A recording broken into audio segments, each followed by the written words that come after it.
Hey, what's up guys, it's UC Clyde. Today we're doing the BEGODE Extreme Tire Change tutorial. Ended up getting a flat tire on one of my rides and had to get a new inner tube and all that jazz. That was sick. And since there's little to no videos out there on how to take down an Extreme, I thought I'd make one myself. It's kind of somewhat similar to other BEGODE wheels, such as like the T4, the X-Way, but there is slightly different steps, I'll say. So, alright, let's get into the Extreme. So you're just going to need a few tools, and I would recommend a set of hex keys. You're going to want a 5mm, a 4mm, and a 3mm hex key. I would also recommend a Phillips head screwdriver. You're going to need those. There's a couple clips that are screwed in with Phillips head screws along the battery, and you'll need the Phillips head screwdriver to free up the wire that connects to the battery and the motor. And then I would also recommend a breaker bar. A lot of the screws are thread locked in with like thread locker glue, so they are very stiff and you do not want to strip your bolts or screws. So definitely get a breaker bar and just go very easy on those because they can strip easy. Alright, now that you got all your tools together, I'd say the first step would be to take off the power pads if you haven't already. It will take the 3mm hex key for the screws. There should be 4 on each side. I would say make sure you're kind of setting stuff in bins or like separating things so you don't get screws mixed up. There's not too many different ones, but I mean you can get a little mixed up. So, and I would also recommend starting on the right side of the wheel, as that's where the wire is, and if you take care of that side first, then once you get the left side done, the wheel slips out really easy. So I would recommend the right side. Okay, now that you got one pad off, it's time to take the pedals off, and there's going to be 2 tensioning screws on each side and then the rod that holds the pedal in. So you just want to unscrew those, pull the rod out, and that will take the 5mm hex screw.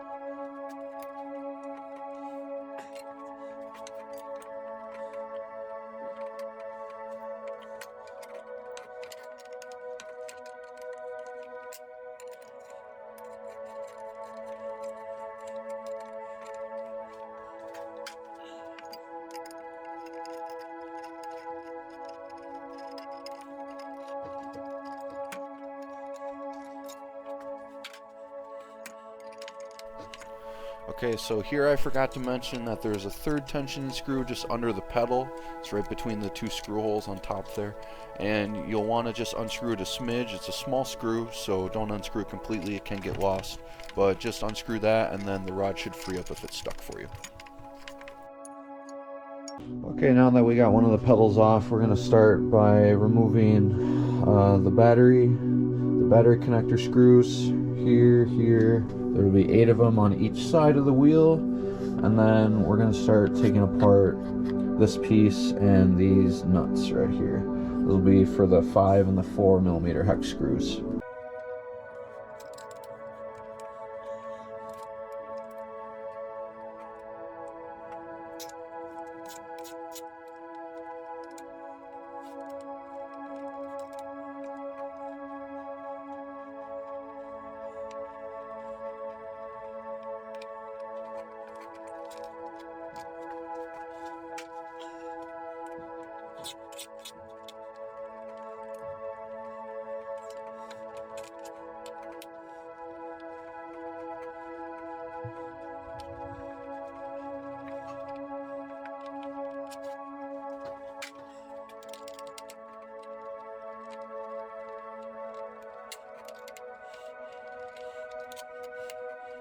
Yeah,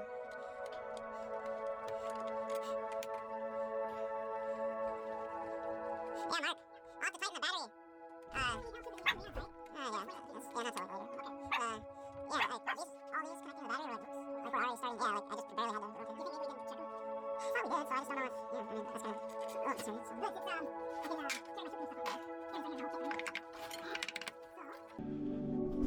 Okay, so now that you got the batteries disconnected, they'll be a little bit wobbly, so you'll probably end up screwing these back in just to keep them kind of stable while you're flipping the wheel over. But so for these screws, these are 5mm. These are particularly fit in correctly, so when reassembling, it might take 2 people to kind of line it up. I'll show you guys how. But under this, you can see there's the 4 motor bolts. God, there'll be 3 on this side, and then the silver gasket, and then on the other side there's 4 motor bolts. There's only 3 because the wire has to run up here. So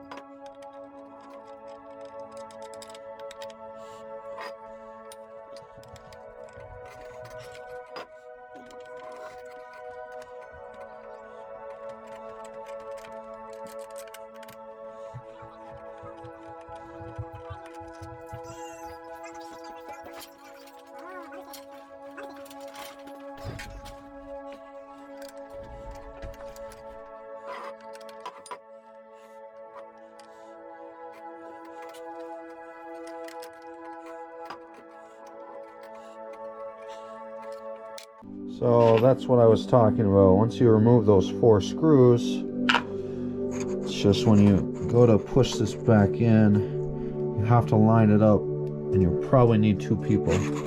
But now we just got the motor bolts here to remove, and then we will start removing the wire. Here's just a little showing of where the wire is placed. It's held in by 3 clips, so you'll need the Phillips head screwdriver, but that's where it is, and then you can start taking out the motor bolts.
Okay, so now that you got the 3 motor bolts on the wire side, you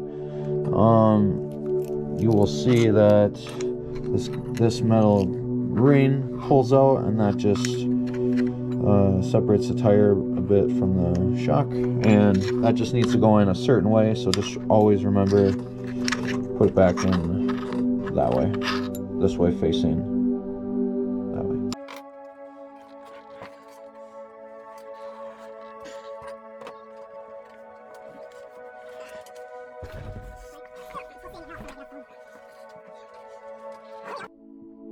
Okay, now that we got the second set of pads off, we're basically going to be doing the same thing to the other side now, but instead we don't have all these wire clips to deal with. We can just loosen the battery screws, take off the pedal, take off these 5mm hex bolts, and then get to the motor screws.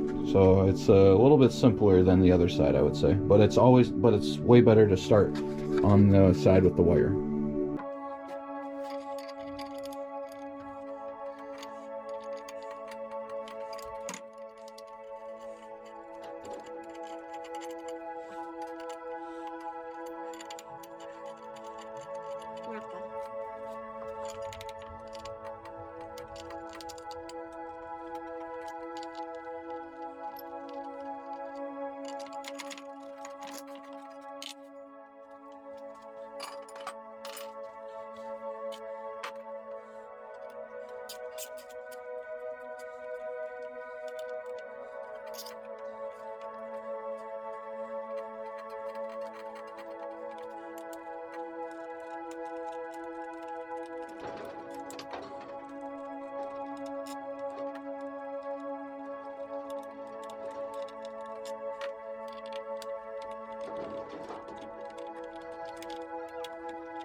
Okay, now that you got the 4 motor bolts unscrewed,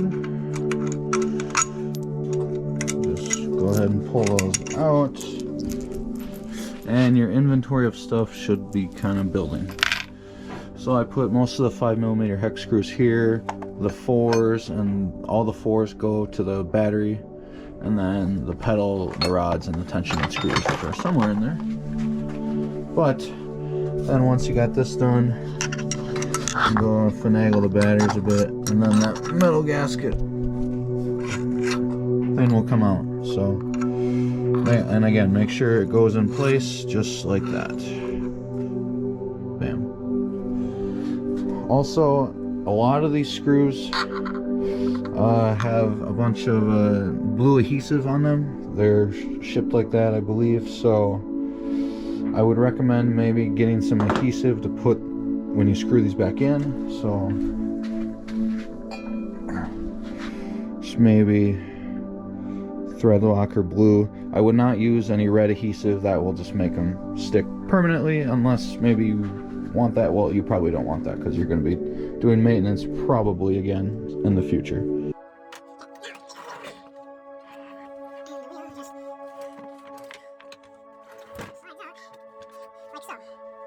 So yeah, when removing the wheel, you'll want to, the wire's still kind of pinched in there if you retighten these so this didn't move around. But take them out again, pull the wire out, and then the wheel will just come out like so.